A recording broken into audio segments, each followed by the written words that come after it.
kwamba ziara za viongozi zinatatua matatizo ya kibiashara? Hapa Kariakoo zimeshashuhudiwa ziara kadhaa za viongozi, na tunavyozungumza hivi tarehe 5 mwezi huu wa 5 hapa amekuja Mheshimiwa Suleiman Jafo, waziri anayeshughulikia masuala ya biashara, na wafanyabiashara hawa wakampokea na kuzungumza naye. Swali ni kwamba yale wanayoyatoa yanafanywa kazi. Tuliona vile vile maagizo Mheshimiwa Waziri wa Viwanda na Biashara, ambaye vile vile siku moja tutafanya mpango aje hapa kae tufanye maswali ya papo kwa papo na wafanya biashara, au sio? Karibu sana Mheshimiwa Mwenyekiti Roemamu bwana. Jana mlikuwa na bonge moja la ujio wa Mheshimiwa Waziri. Tupe tathmini kidogo. Jana kama ulivyosema tulikuwa tuna Waziri Jafo alitoa kamati ya kufuatilia wawekezaji jana. Kwa hiyo akaja kushuhudia kuangalia kama hawa watu wapo. Kwa hiyo kilichofanyika jana kwa kweli, kwanza tunampongeza. Watu walisema hawa wageni walishatolewa, lakini cha kushangaza jana alivyokuja kukuta madukani kakuta wako vile vile. Kwa hiyo jana alikasirisha sana, na lakini hatua ambacho alifanya, kuna baadhi ya wengine wawekezaji ambao wanafanya biashara ya wazawa wameweza kuchukuliwa hatua tokea jana, wakawa wamepelekwa kwenye kituo cha Msimbazi. Lakini kwa sababu yeye alishatoa maagizo na jana tena akatoa maagizo upya, watu waanze kufuatilia upya. Kwa hiyo sisi tunasubiri ili watu ifanyiwe kazi, maana mara nyingi wamekuwa wakitoa agizo, lakini mara ya jana waziri mwenyewe alikiri ile kamati iliyokuwa inafanya uchunguzi ilimdanganya, na mwenyewe kakiri ilimdanganya. Kwa hiyo katoa maagizo tena ifanyiwe kazi. Karibu sana. Ujio wa Suleiman Jafo ni ishara nzuri kwa wafanyabiashara kwamba serikali ya Jamhuri ya Muungano wa Tanzania inayoongozwa na Dr. Samia Suluhu Hassan ni serikali sikivu na ni serikali ambayo inajali wananchi wake. Kwa muonekano tu wa jana, Suleiman Jafo alikuwa na machungu. Alibeba machungu ya wafanyabiashara na madila ya wafanyabiashara, akawa ameyabeba mwenyewe na kuyatolea ufafanuzi. Lakini mimi ambacho sikuelewa na nilitaka nikielewe, sema tu bahati nzuri hatukupewa nafasi ya kuongea na waziri ili tumueleze mengine zaidi, ni kwamba Mheshimiwa Waziri hakutuambia ni nani aliwapa maagizo ya kufanya kazi na wakufanya, na aliwachukulia hatua gani. Hilo ndo swali ambalo tulitaka tujue. Na Dr. Magufuli kwa weledi mkubwa kabisa, na sasa hivi amerudisha tena kwenye Wizara ya Viwanda na Biashara. Kwa hiyo tunaona ni mtu anayefaa, ni mtu mwenye mapenzi ya dhati, anapenda kazi yake. Nadra sana kwa kizazi hiki kupata waziri kama Suleiman Jafo. Suleiman Jafo mimi namuona kama kina Edward Moringe Sokoine. Kwa mimi nafikiri jana alifanya kazi kubwa, alitembelea madukani na baadhi ya wachuuzi wa kigeni wakakamatwa hapo kwa hapo, wakawekwa ndani Msimbazi. Ni jambo jema kwa sababu hao wa China hawezi kutoka kwao wakaja kufanya biashara ambazo zinafanywa na wazawa. Na yeye mwenyewe alijionea na akagundua kwamba wengi wa Wachina wale hawana hata EFD mashine.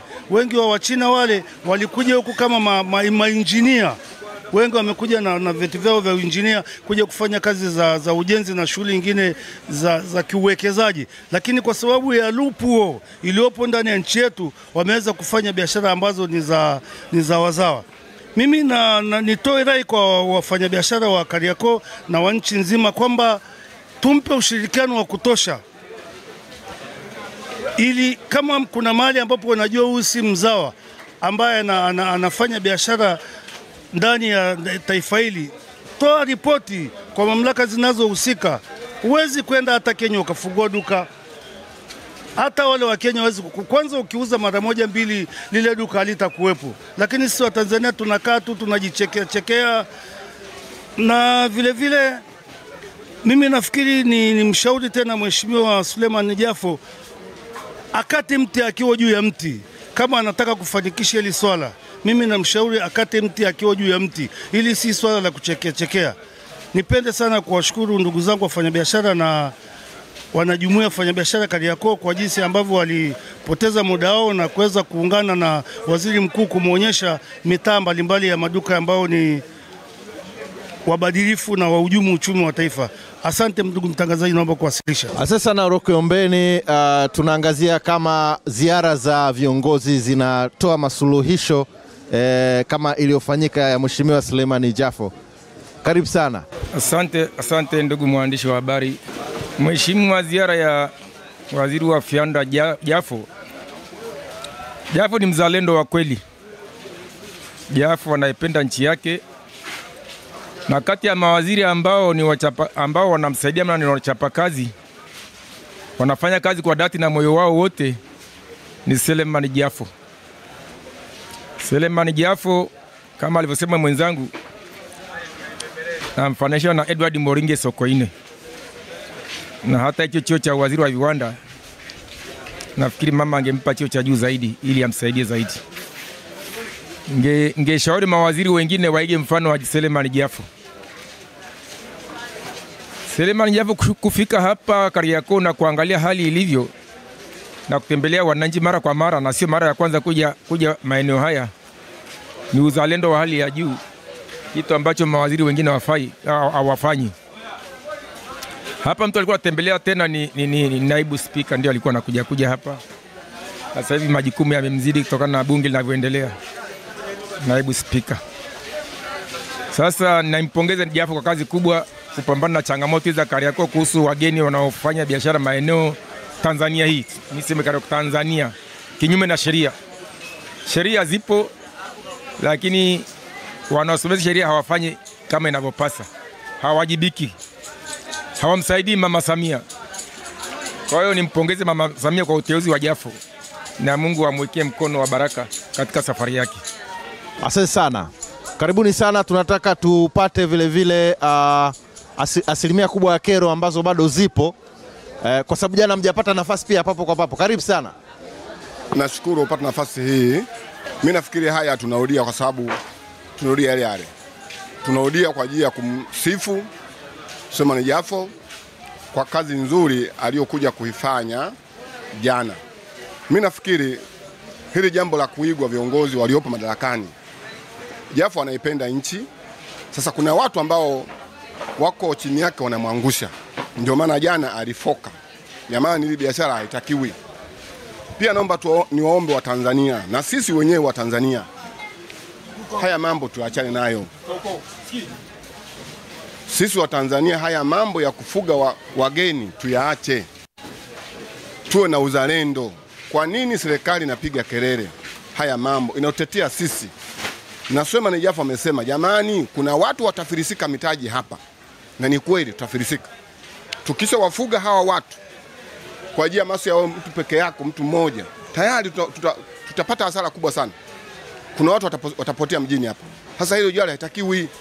Mimi namshukuru Suleiman Jafo kwa kazi aliyoifanya jana, na nampongeza rais kwa kumteua Jafo. Hili jambo nafikiri amelianzisha vizuri. Kazi itafanyika tu. Na sisi ambao tumepewa mamlaka ya kufanya kazi hii kufuatia haya mambo, tufanye kwa uzalendo. Tusifanye tofauti na hapo. Tamaa ni mbaya, itatuponza. Mimi nafikiri ni jambo la kushukuru tu. Asante sana. Kwa majina naitwa Juliana Ngonda. Ni mfanyabiashara mwanachama kijiwe cha Raha. Kwa tukio la jana nimpongeze sana Mheshimiwa Rais. Mle napita wenzangu, napita umomo kwa kumteua Mheshimiwa Jafo kuwa waziri wake wa viwanda. Nimpongeze waziri wa viwanda kwa hatua yake aliyochukua kuamua kuja site mwenyewe. Lakini pia na ujiano anachangia. Maana zile ngazi walikuwa anapanda na kimbia anapanda, mwingine asingeweza. Nimpongeze kwa hilo. Amegundua madudu mengi ambao yamelalamikiwa siku nyingi na wafanyabiashara, ambao ameongelewa siku nyingi. Ijulikane wazi kwamba wafanyabiashara Kariakoo Tanzania hatuna chuki na wageni. Si wa China, wa Kongo, wa Komoni, hatuna chuki nao. Tuna chuki na wachuuzi. Naona kuna picha nyingi, ushahidi upo, video nyingi, wamekuta mtu anauza nguo za ndani tu. Kazi ambayo si ya kwake. wageni waje kama wawekezaji. Anawekeza nini? Yupo kwenye kilimo, basi yuko Mbarali kule kwenye mpunga. Yupo kwenye, lakini hapa wanauza hizi nguo za ndani, vitu gani vidogo vidogo. Hiyo ndio kero yetu kama Kariakoo. Na lingine ni kwamba mheshimiwa amechukizwa na taarifa zilizopokea kwa watu wake wa chini kwamba hii kazi imeisha, na ameahidi kwamba anatoa tena muda wa mwezi mmoja, na amesema kwamba nitarudi tena. Na imani akirudi hapo atapokea na maoni ya wananchi mengine. Yaani waziri wa kwanza wa ajabu kusema nitarudi tena kuchukua maoni, kujua nimefikia wapi. Hilo kwanza, hiyo kamati aliyounda kama ifuatilie, ni kweli ni kamati nzuri sana, lakini iko hivi jamani. Uzalendo ni kitu cha kwanza. Ukimfuga mwekezaji mgeni kwako atakurudia. Mwingine jambazi, mwingine hivi. Kwa hiyo mgeni kwako mtambulisha kwa kiongozi wa kijiji wa mtaa wako, sema na mgeni wa hivi na hivi. Lakini lingine ni kwamba ameomba kwamba tutoe ushirikiano. Tutatoa ushirikiano. Mimi ningeshauri kama serikali kwa muda mfupi, siku moja mbili, watenge madawati ya haraka sana Kariakoo yenye kama sanduku la siri. Kuna mwingine kuongea hivi hawezi, kile na siri kubwa kazibeba. Anatuambiaga sisi, dada pale mtaani kwetu kuna hiki na hiki, nitasemea wapi? Naomba haya maoni mengine wapokee kwa njia ya siri. Maboksi ya maoni ya kila sehemu na atangazike. Kariakoo Big Boni, Kariakoo Raha, Kariakoo hivi. Kuna sanduku la siri liko, muandike maoni yenu ya siri muweke pale. Kwa nashukuru kwa hilo. La mwisho, habari zinasambaa Tanzania nzima, lakini kwa leo wanisamehe ni washtumu mahariri wa magazeti yote ambayo yako mbele yangu hapa. Hakuna habari ya walipa kodi iliyoandikwa humu. Sisi ndo walipa kodi wakubwa. Hakuna habari iliyoandikwa kwenye magazeti yote. Yaani habari ya Jafo hapa haijapewa kipaumbele kuandikwa mbele. Naomba siku nyingine wawe makini na vitu vyao, kwa sababu hii ndio taarifa inafika mpaka Mbeya mpaka Songea. Naomba iwe hivyo. Kwa kweli nashukuru ndugu zangu kwa hilo. Asante sana. Sisi East Africa Radio na TV tupo ukurasa wa mbele kabisa. Sawa, lakini uwezo kujua huku wahariri wamewaza nini. Mwingine karibu sana kuelezea lolote lile ambalo Mheshimiwa Suleiman Jafo labda kupata nafasi ya kusikia kutoka kwa karibu. Asante Mheshimiwa mtangazaji. Mimi kitu ambacho nilichomuelewa waziri, kuna kitu alisema kwamba tumpe ushirikiano. Moja hapo kusema kwamba yeye apitie watu wake, tume yake ipitie watu maduka yote Kariakoo, ni kitu ambacho kidogo kingeleta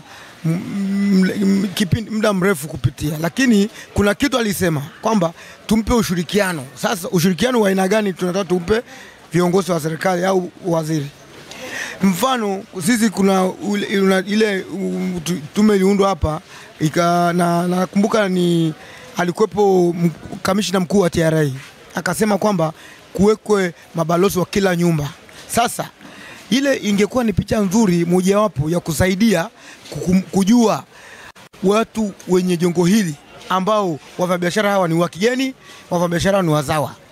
Kitu ambacho tungeweza kusaidia viongozi hao kupata taarifa mapema ni sisi wenyewe kuweka ubalozi ule ambao tungeweza kusaidia wale watu, ambapo kama mfano kwenye jengo letu tulishafanya upelelezi, tunajua wafanyabiashara ambao wako jengo lile ni wote ni wazawa. Sasa kuna majengo ambao watu wanajua kabisa wageni wako hapa nyumba hii wako kadhaa. Sasa tungesaidia kwa serikali, tungeweza kuwasaidia wao wakabaini wale wafanyabiashara ambao sio halali kufanya biashara ambayo sisi tunafanya. Moja hiyo. Lakini pili, mimi nijaribu kusikiliza watu wanasema wako tayari wasaidiane na serikali kutoa majina ya watu ambao wamefanyia biashara za Watanzania, ambapo wao wanawajua mpaka wao wanaingiza mizigo na majina wanayotumia ni majina ya Watanzania, lakini wao ndio wanaingiza mizigo kwa ajili ya kupokea hela wao wanaokota hela, lakini Mtanzania yeye anaonekana duka la kwake lakini sio la kwake. Wapo tayari wasaidiane na serikali kusaidia kuwapa majina. Wako tayari. Kwa hiyo mimi mheshimiwa mtangazaji sina mengi zaidi ya kuongea ya kusema, nashukuru kwa hayo. Asante sana. Karibu JB, ziara Mheshimiwa Waziri Suleiman Jafo. Kama kuna lolote, najua mkupata nafasi ya kuongeana kwa ana, kuna mengi sana ambayo aliangazia. Jana kulikuwa kuna ziara ya waziri wa viwanda na biashara kaka yetu Suleiman Jafo hapa Kariakoo, na lengo lake kubwa lilikuwa ni kutoa tathmini ya kamati ambayo aliiunda ya kuondoa wageni wanaofanya biashara ambazo si stahiki, lakini pia lengo lake kubwa lilikuwa ni kuhakikisha anaimarisha ile kamati, anaimarisha kamati na vyombo vingine vya usalama na vya uhamiaji ili kuweza kuendelea na lile zoezi. Mimi nimshukuru sana Mheshimiwa Suleiman Jafo kwa sababu jana alifanya kitu kimoja ambacho anastahili pongezi kwa kiwango cha juu sana. Jana baada tu ya kumaliza kikao na mkuu wa mkoa, aliamua kuingia site mwenyewe kwa mguu. Akachukua maofisa wake, akachukua polisi, akachukua jumuiya ya wafanyabiashara Kariakoo. Tukapita duka kwa duka na akawa anahoji watu wageni ambao wako wanauza bidhaa ambazo zinastahili kuuzwa na wazawa. Huwezi kuamini, jana wameingia hapo Msimbazi zaidi ya wageni 17 ambao walikuwa wanaishi kiholela, wanafanya biashara kiholela, wengine hawana hata leseni, wengine hawana EFD mashine, hawana permit za kuishi, wengine zilishaisha siku nyingi, wengine wameingia kama wawekezaji lakini wanauza chupi hapo, wana duka la chupi. Hii kwa kweli ilishangaza na ilimshangaza hata waziri mwenyewe. Lakini pia nimpongeze waziri tena kwa mara nyingine kwa sababu alitumia mwanya huo na fursa hiyo kukemea maofisa wa serikali ambao wanapewa majukumu ya kufanya na hawafanyi yale majukumu ipasavyo, na badala yake wanapeleka ripoti za uongo kwamba kazi tumefanya na tumemaliza, lakini hawajafanya kazi ile stahiki. Kwa hiyo jana waziri aliamua kupasua jipu, na kwa kweli alipasua jipu sawa sawa. Kwa wale waliokuwa hapa walishuhudia jinsi ambavyo waziri alikuwa anaongea kwa uchungu, akiamini kwamba wazawa wanastahili kulindwa, wazawa wanastahili kuwezeshwa, na biashara za wazawa zinastahili kulindwa, kwa sababu ni rahisi sana mzawa kufilisika kutokana na mgeni anapokuja kufanya zile biashara ambazo yeye hastahili kuzifanya. Mimi nilipomwona waziri Jafo jana nilimchukulia kwa tofauti kidogo, kwa sababu nimekuwa nikimuona mara nyingi akifanya vikao na watu, lakini ukweli ni kwamba jana aliongea tofauti na siku nyingine kabisa. Alikuwa anaongea kwa msisitizo na alikuwa anaongea kwa kuonyesha kwamba kuna kitu kinamuumiza ndani ya moyo na anataka hicho kitu kiishe. Kwa hiyo akaomba ushirikiano wa wafanyabiashara, na kweli wafanyabiashara tuliahidi kumpa ushirikiano, na leo shughuli inaendelea na kesho inaendelea, wiki nzima hii shughuli inaendelea kwa ushirikiano wa wafanyabiashara na maofisa wa serikali kwenye taasisi mbalimbali, na hatimaye tutaweza kufichua wageni wote ambao wanafanya biashara zinazostahili kufanyiwa na wazawa. Asante sana. Shukrani sana JB, shukrani sana. Ziara ya Jafo inaonekana imewanufaisha wengi sana ambao moja kwa moja wanataka kuangazia namna gani ambapo wamenufaika na ziara hiyo. Japo wengi hawakupata hiyo fursa, lakini kero kubwa inaonekana ni wageni ambayo ilishughulikiwa papo kwa papo. Tunamalizia kama kuna yote pia nataka kuongezea jana kuhusiana na ziara ya Mheshimiwa Jafo ama turudi na wale kwa sababu Mheshimiwa Jafo vivyo atakuwa anaangalia kama bunge lake la huku nje na kujua nini ambacho kilikuwa kinaajiri. Kwa hiyo mzee Ruemamu, tukiangazia ni kero kubwa ni hiyo tu, si ndio bwana? Kero kubwa ndio hiyo, lakini ninachomuomba Mheshimiwa Jafo, hawa watu waliomdanganya kwamba wametoa wawekezaji nao wachukuliwe hatua, hivi vitu viwe serious. Isije watu waliomdanganya waziri Jafo wakarudi kwenye kamati. Tunamuomba waziri Jafo, hawa watu ambao walikuwa kwenye kamati ambao waweza kumdanganya watupwe nje, wateuliwe watu wengine. Na hiyo kazi hiyo ni ndogo, wanaweza wakaifanya wafanyabiashara wenyewe.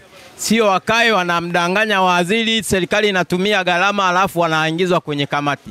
Lazima hicho kitu achukulie hatua na awe serious. Ila kwa jana sisi tunamuombea sana Mheshimiwa Jafo, Mungu aendelee kumuongoza. Kwa kweli jana tumeona kaongea kwa msisitizo, unajua kitu anachoongea kinatoka kifuani kwake. Kwa hiyo na hawa watu ambao aliweka kwenye kamati, watendaji wake wa chini, wachukuliwe hatua, hawezi wakabaki hivi hivi alafu tena anaondisha kwenye kamati. Watakuwa wanarudisha harakati zake nyuma.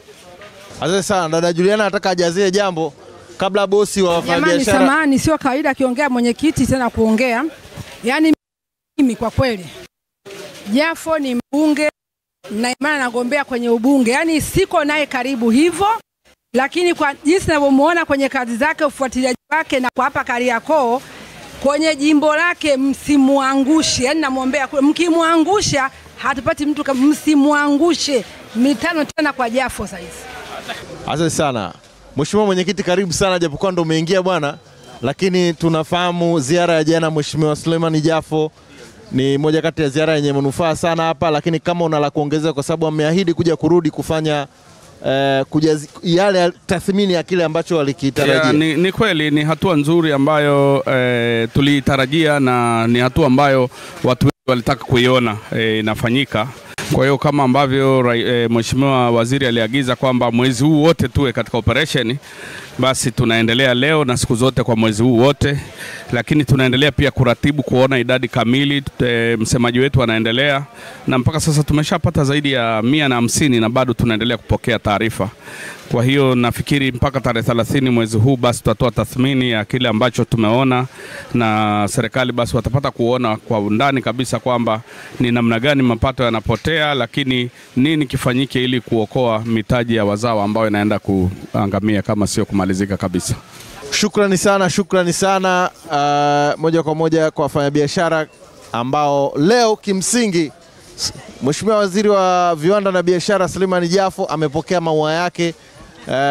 Kamati yote ya wajumbe hapa wamesema wameridhishwa sana na ziara ambayo imefanyika hapa Kariakoo, na kimsingi inaonekana kwamba ina matunda, na wanamtakia kila la jema Mheshimiwa Suleiman Jafo, ambaye vile vile na yeye siku moja tutamtafuta, atakuja hapa kuja kuzungumza na wafanyabiashara ana kwa ana. Basi hiyo ilikuwa ni kibiashara zaidi kutoka hapa Raha Square Kariakoo mkoani Dar es Salaam. Mimi ni Samson Charles. Kumbuka unatupata kupitia East Africa Radio, vile vile Super Breakfast na East Africa TV na mitandao yote ya kijamii. Mpaka wakati mwingine ambapo tutakutana hapa kibiashara zaidi. Super Breakfast. Kibiashara zaidi. Unaitwa hivyo wa wale wafanyabiashara ambao wanaaminika ni raia wa kigeni. Wanaishi isivyo halali ama wanafanya biashara zile ambazo hazipaswi kufanywa nao, biashara za wazawa. Tukashuhudia aliyozungumza mengi, na jana tulijadili kidogo hapa.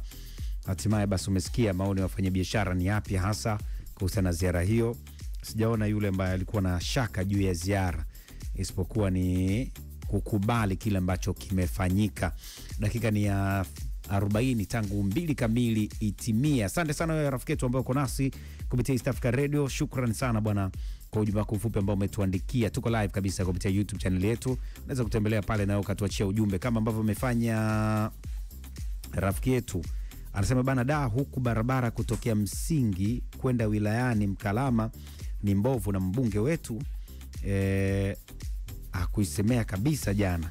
Bwana, wafanyabiashara wanaonekana kufurahishwa na kitendo cha waziri mwenye dhamana masuala ya biashara kutembelea pale Kariakoo kuzungumza nao, lakini pia kufanya ule msako wa baadhi ya raia wa kigeni ambao wanafanya kazi ambayo inaweza kufanywa na wafanyabiashara wa ndani.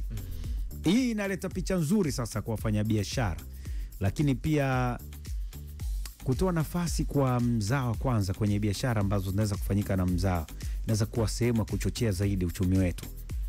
Yes, moja ya kazi kubwa ya serikali ni kulinda wananchi wake.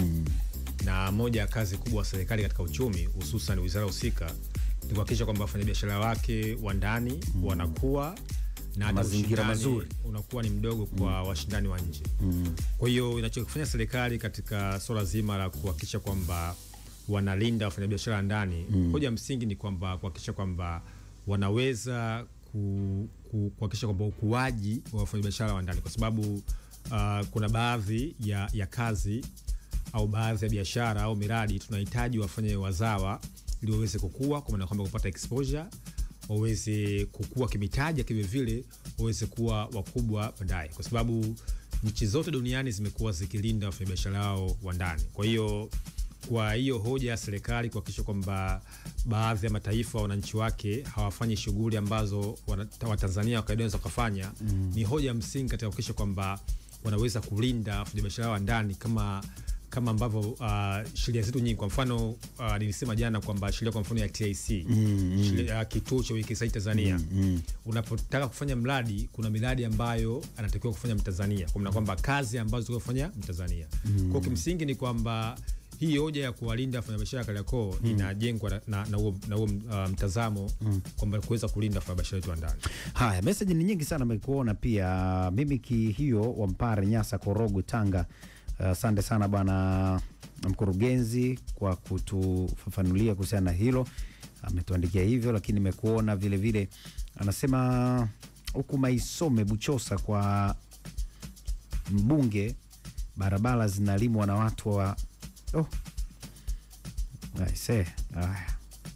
ametaja hapo hao wanaolima. Amesema kaka Lupokela wa jamaa wa sisi bwana anapiga tu mdomo, lakini unaweza ukashangaa anafanya biashara nyingine akitoka hapo, sio siasa mtazamo wake. Haya, nimekuona pia ujumbe ni mwingi sana. Nimekuona Ibra kutoka Manyala au Baba Jose ukiwa unatufuatilia, anasema bwana huyo alimfanyia kitendo cha hovyo mtoto wake na yeye afanyiwe hivyo hivyo, maana imeandikwa. Haya, akitoa maoni yake kuhusiana na Lenzi vile vile. Nawapongeza sana East Africa Radio